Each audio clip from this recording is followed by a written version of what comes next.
मला सांगायला आनंद होतो की या डिजिटल क्लासरूमच्या माध्यमातून विद्यार्थ्यांना शिकवण्यासाठी आम्ही नवनीतचं जे टॉप क्लास किंवा टॉप टेक आहे याचा वापर करतो। अशा प्रकारच्या ह्या नवीन माध्यमांमुळे, नवीन टेक्नॉलॉजीमुळे खरोखरच विद्यार्थी सर्वांगीण होत असतो किंवा त्याला शिकण्यासाठी अधिक तो समृद्ध होत असतो।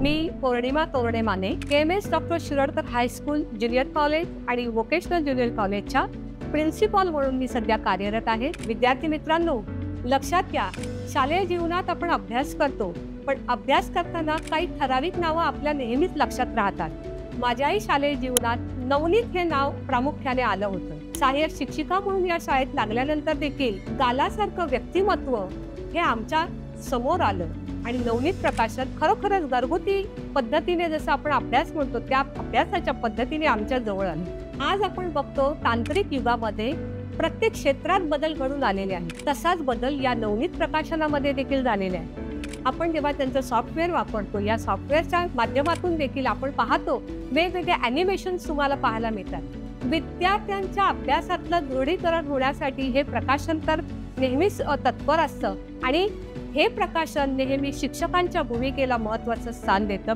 हे देखील प्रामुख्याने विचार करावा लागेल। आज आमच्या शाळेमध्ये हर्षिल गालासर इथे आले, आमच्या मुलांशी सुसंवाद साधला, मुलांकडून जाणून घेतलं की अभ्यासासाठी तुम्हाला काय अपेक्षित आहे। कारण बदल जर घडवायचा असेल आणि जो बदल ज्याच्यासाठी घडवायचा असतो तो म्हणजे विद्यार्थी, या विद्यार्थ्यांशी इतका सहजपणे त्यांनी सुसंवाद साधला आणि त्याच्यातून त्यांनी जाणून घेतलं की मुलांना काय अपेक्षित आहे। शिक्षकांशी त्यांनी सुसंवाद साधला आणि जसं एकमेकांना भेटवस्तू देणं फार महत्त्वाचं असतं ना, तसं आज आमच्या हर्षिल गालासरांनी देखील मुलांना छान शालेय उपयोगी वस्तू दिल्या। तर पुन्हा एकदा आजच्या या कार्यक्रमाच्या निमित्ताने मी संपूर्ण गाला कुटुंबियांचे आणि नवनीत प्रकाशनाचे खूप खूप धन्यवाद व्यक्त करते। Thank you so much.